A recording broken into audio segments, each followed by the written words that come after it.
Hey guys what's up, कैसे हैं आप लोग। मेरा नाम है अतुल श्रीवास्तव। मैं हूं commerce and English educator and career coach. आपका बहुत बहुत स्वागत है हमारे चैनल अतुल क्लासेस में।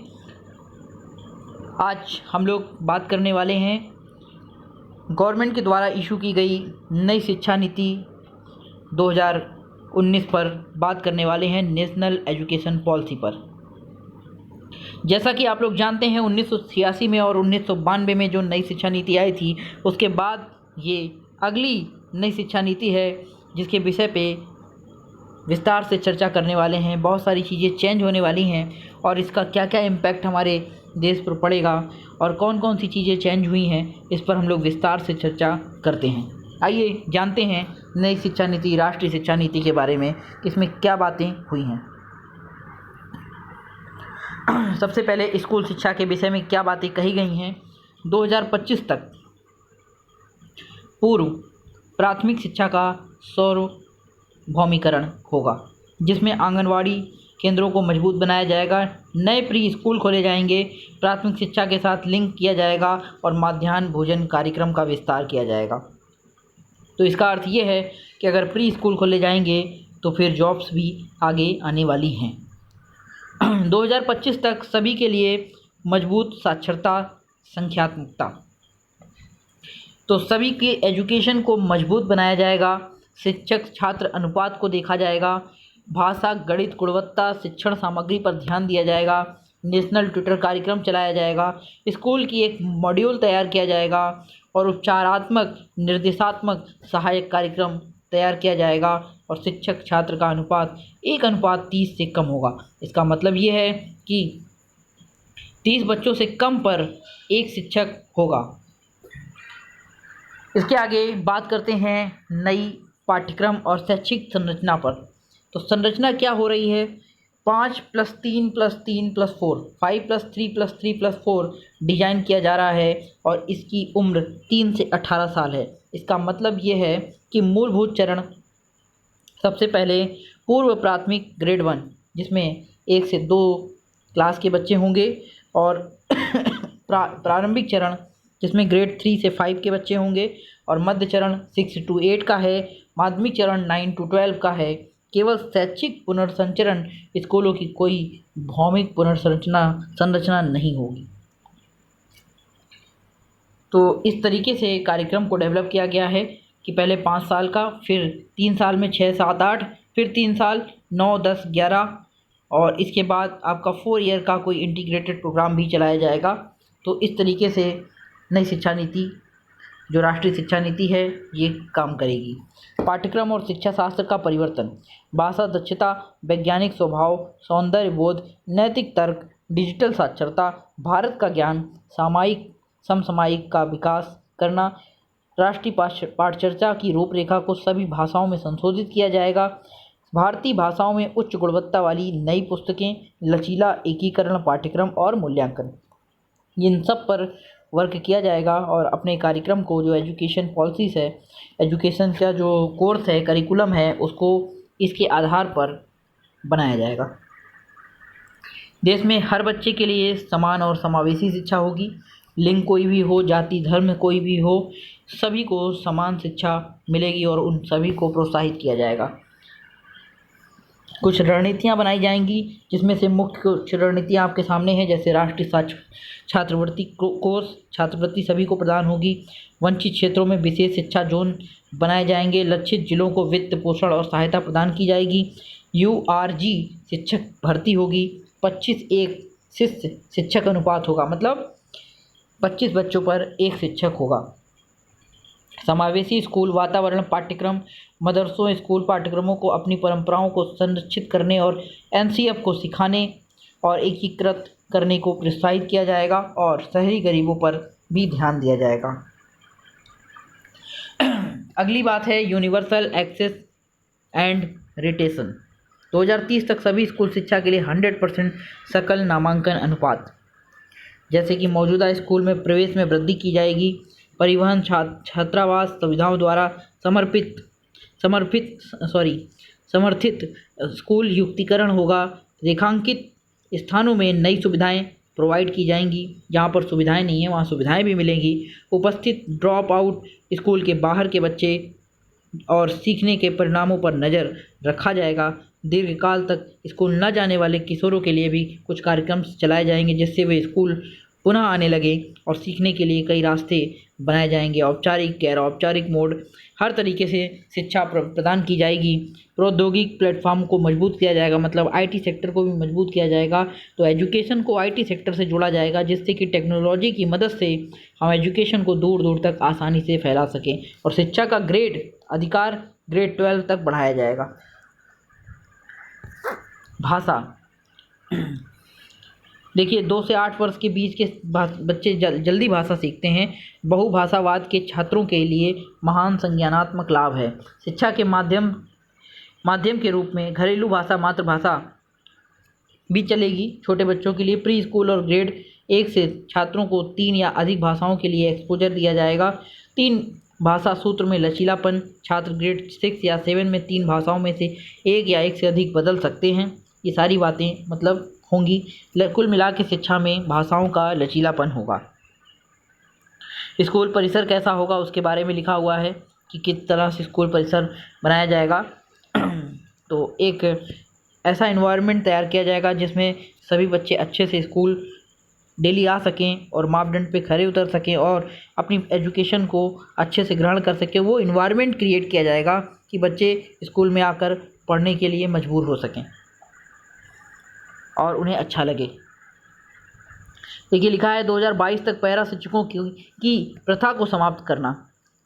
पर्याप्त भौतिक अवसंरचना, शिक्षण संसाधन, पीटीआर पुनः डिजाइन किया गया। शिक्षक पात्रता परीक्षा, साक्षात्कार और प्रदर्शन ये सब फिर से डिजाइन किया जाएगा कि जो एजुकेशन में शिक्षा में जो भी टीचर की भर्तियां होती हैं, सुपर टेट ये सब होता है, साक्षात्कार होता है, तो कैसे होगा उसका एक नया प्लान फिर से तैयार किया जाएगा जिससे कि जो शिक्षक भर्ती है उसमें पारदर्शिता दिख सके।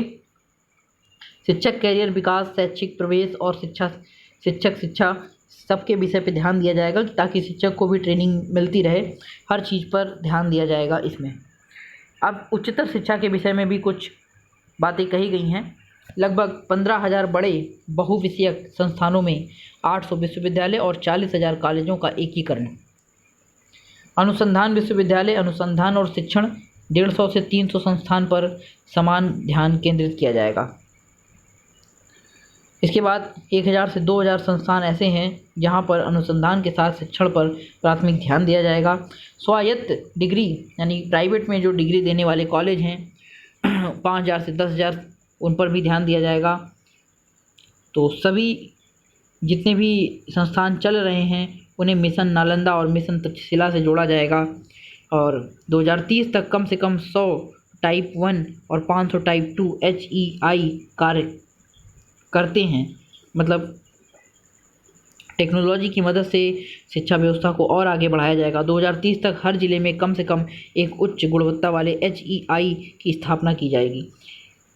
HEI का फुल फॉर्म थोड़ा सा आप लोग को देखना होगा गूगल पे करके, तो आप देख सकते हैं। उसके बाद आप हमें भी कमेंट करके बताइएगा कि इसका फुल फॉर्म क्या है। व्यापक उच्च गुणवत्ता की उदार शिक्षा की ओर, कैसे शिक्षा को उदार बनाया जाए, कैसे उसको फ्लेक्सिबल बनाया जाए कि हर बच्चा उसको आसानी से ले सके। तो देखिए कई निकास विकल्पों के साथ 3 से 4 साल की स्नातक की डिग्री तैयार की जाएगी, या तो 3 साल या 4 साल। 4 साल का कार्यक्रम उदार कला शिक्षा के स्नातक मेजर माइनर दोनों के लिए होंगे। 3 वर्षीय कार्यक्रम में स्नातक की डिग्री मिलेगी, 2 वर्ष के कार्यक्रम में डिप्लोमा और 1 वर्ष के प्रमाण पत्र के साथ निकास मिलेगा। 3 और 4 दोनों साल के कार्यक्रम अनुसंधान कार्य के साथ ऑनर की डिग्री, लचीली मास्टर डिग्री प्रोग्राम तैयार किया जाएगा। 3 साल स्नातक की डिग्री करने वाले के लिए 2 साल हो जाएगा ऑनर्स उपाधि के साथ। 4 साल की स्नातक डिग्री होगी और 1 साल ऑनर्स वालों के लिए बढ़ेगा।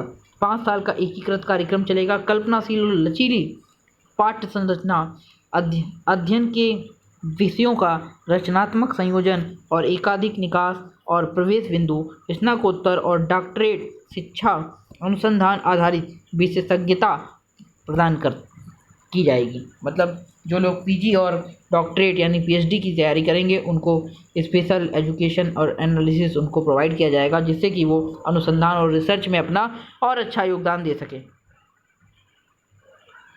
इसके बाद उच्च शिक्षा और शासन और विनियमन पे काम किया जाएगा। तो उच्च शिक्षा के जितने संस्थान चल रहे हैं उन सभी पर विशेष ध्यान दिया जाएगा ताकि वे अपने काम को इस तरह से कर सकें ताकि उच्च शिक्षा भी छात्र अच्छे से ले सकें और जल्द ही अच्छे संस्थानों में प्रोफेसर, असिस्टेंट प्रोफेसर बन के आगे अच्छा योगदान प्रदान कर सकें।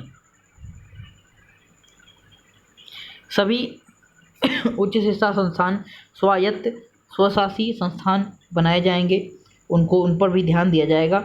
जो प्राइवेट में संस्थान चल रहे हैं उन पर विशेष ध्यान दिया जाएगा। बाहरी हस्तक्षेप जितने भी हैं वो सब समाप्त किए जाएंगे, इन पर विचार चल रहा है। और उच्च शिक्षा संस्थानों को स्वतंत्र समितियों द्वारा पूर्ण शैक्षणिक प्रशासनिक स्वायत्त के साथ शासित किया जाएगा, है ना। और संबद्ध विश्वविद्यालय एक जीवंत बहुविषयक संस्थान के रूप में विकसित किए जाएंगे। जो भी विश्वविद्यालय जुड़े होंगे एक दूसरे से, एडेड कॉलेज होंगे, उनको विकसित किया जाएगा, डेवलप किया जाएगा हर तरीके से। अब जो मुख्य बात, अध्यापक और व्यावसायिक शिक्षा को उच्च शिक्षा में एकीकृत करना। देखिए, अध्यापक की शिक्षा पे ध्यान दिया जाएगा। बहुविषयक संस्थानों में 4 वर्षीय एकीकृत शिक्षा स्नातक मतलब कि बीएड और ग्रेजुएशन की डिग्री साथ में मिलेगी। वर्तमान 2 वर्ष बीएड का पाठ्यक्रम 2030 तक चलेगा। अभी जो बीएड 2 साल का चल रहा है वो 2030 तक चलेगा। इन्होंने इस चीज़ को क्लियर किया है। और 2030 के बाद केवल 4 वर्ष के शिक्षा कार्यक्रम चलाने वाले संस्थान 2 वर्षीय कार्यक्रम चला सकते हैं। मतलब 2 वर्ष के कार्यक्रम केवल वही चला पाएंगे जहां 4 वर्ष की शिक्षा कार्यक्रम चलाए जाएंगे। बाकी 2030 तक 2 वर्ष का कार्यक्रम चलेगा, उसके बाद केवल 4 वर्ष का बीएड कोर्स होगा। घटिया और निष्क्रिय शिक्षण संस्थान बंद किए जाएंगे, ये साफ इन्होंने बोल दिया। व्यावसायिक शिक्षा पर बल दिया जाएगा। उच्च शिक्षा प्रणाली के एक अभिन्न अंग के रूप में व्यावसायिक शिक्षा प्रदान की जाएगी, है ना। तकनीकी विश्वविद्यालय, स्वास्थ्य विज्ञान विश्वविद्यालय, विधि, कृषि विश्वविद्यालय, इन क्षेत्रों में और भविष्य में संस्थान स्थापित नहीं किया जाएगा, या इन क्षेत्रों अथवा अन्य में भविष्य में संस्थान स्थापित नहीं किया जाएगा, और यदि आवश्यक हो तो बंद भी कर दिया जाएगा।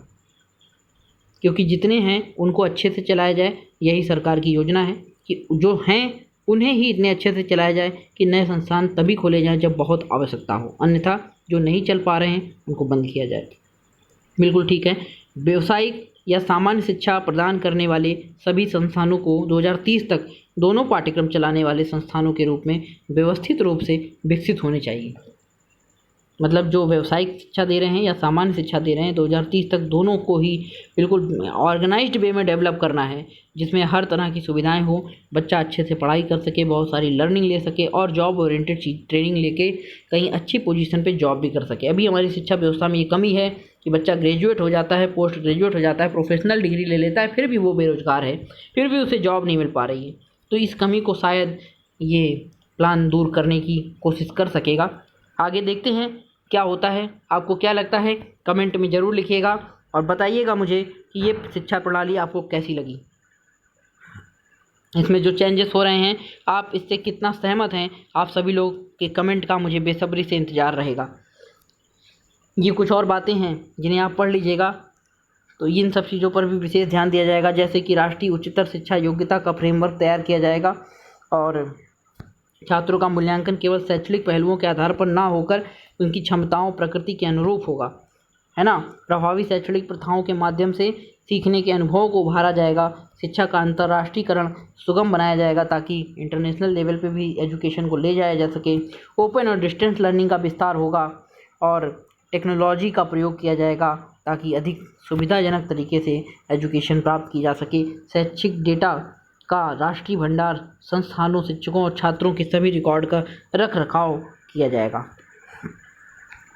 इसके बाद नेशनल रिसर्च फाउंडेशन के बारे में है कि कुछ 20,000 करोड़ का वार्षिक अनुदान दिया जाएगा। जो लोग रिसर्च की फील्ड में वर्क कर रहे हैं उनके लिए ये कार्य किया जाएगा।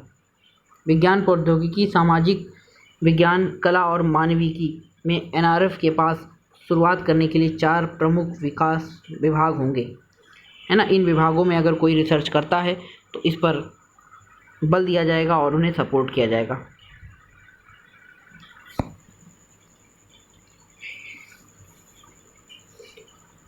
इसके बाद जो इम्पोर्टेंट बातें हैं मैं उन पर बात कर लेता हूँ। भारतीय भाषाओं का प्रचार करने की कोशिश की होगी। जैसे भारतीय भाषाओं में भाषा, साहित्य, वैज्ञानिक शब्दावली पर ध्यान दिया जाएगा। देश भर में मजबूत भारतीय भाषा और साहित्य कार्यक्रम चलाए जाएंगे। भाषा शिक्षकों और अध्यापकों की भर्ती लगातार की जाएगी और भाषाओं पर केंद्रित शोध होंगे। राष्ट्रीय भाषाओं और साहित्य को बढ़ावा देने के लिए मौजूदा राष्ट्रीय संस्थानों को मजबूत किया जाएगा।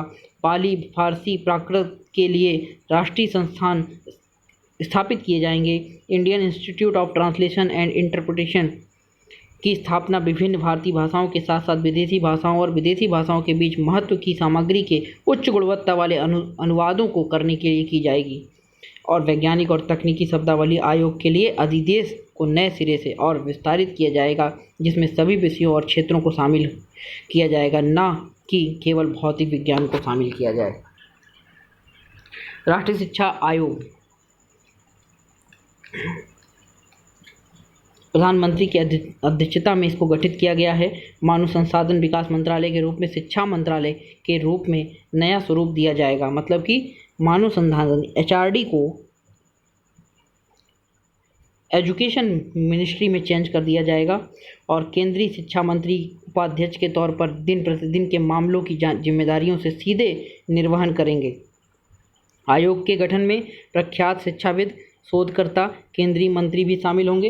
विभिन्न राज्यों के मुख्यमंत्रियों का प्रतिनिधित्व होगा और आयोग के सभी सदस्य उच्च विशेषज्ञता वाले लोग होंगे। जनता का रिकॉर्ड, उनके क्षेत्रों में योगदान, अखंडता आदि पर ध्यान दिया जाएगा। समन्वय और तालमेल सुनिश्चित करने के लिए आयोग हर राज्य के साथ मिलकर काम करेगा। राज्य शिक्षा आयोग और राज्य शिक्षा आयोग का गठन किया जाएगा। इसके बाद केंद्र और राज्य सरकारों द्वारा सार्वजनिक निवेश में वृद्धि, 10 वर्ष की अवधि में कुल सार्वजनिक व्यय का 20%। ये कुछ इम्पोर्टेंट शिक्षा नीति के जो पॉइंट्स हैं, इन पर काम करने की योजना राष्ट्रीय शिक्षा नीति 2019 में की गई है और ये पॉलिसी लागू हो चुकी है। अब इस पर काम करने के प्लान सरकार बना रही है। तो आपको ये पॉलिसीज़ कैसी लगी, आपको ये प्लान्स कैसे लगे, आपको ये योजना कैसी लगी, इस पर अपने विचार ज़रूर रखिएगा। आपके कमेंट का दोस्तों मुझे बेसब्री से इंतज़ार होगा और चैनल के साथ जुड़े रहिए। फ्री वीडियोस, फ्री लेक्चर्स और फ्री कोर्स पाने के लिए मेरे चैनल के साथ जुड़े रहिए। मैं अपने चैनल पर आपको फ्री एजुकेशन और नई जितनी भी गाइडलाइंस आती हैं और आती रहेंगी, मैं उससे आपको अवगत कराता रहूँगा। तो तब तक के लिए धन्यवाद। जय हिंद, नमस्कार। शेयर करना ना भूलिए अपने दोस्तों के साथ। फिर मिलेंगे नेक्स्ट वीडियो में कुछ नई सूचनाओं के साथ, नए कोर्स के साथ, फ्री ऑफ कास्ट। तब तक के लिए धन्यवाद। खुश रहिए, हैप्पी रहिए, सुरक्षित रहिए और अपने परिवार का और आप अपना ख्याल रखिए।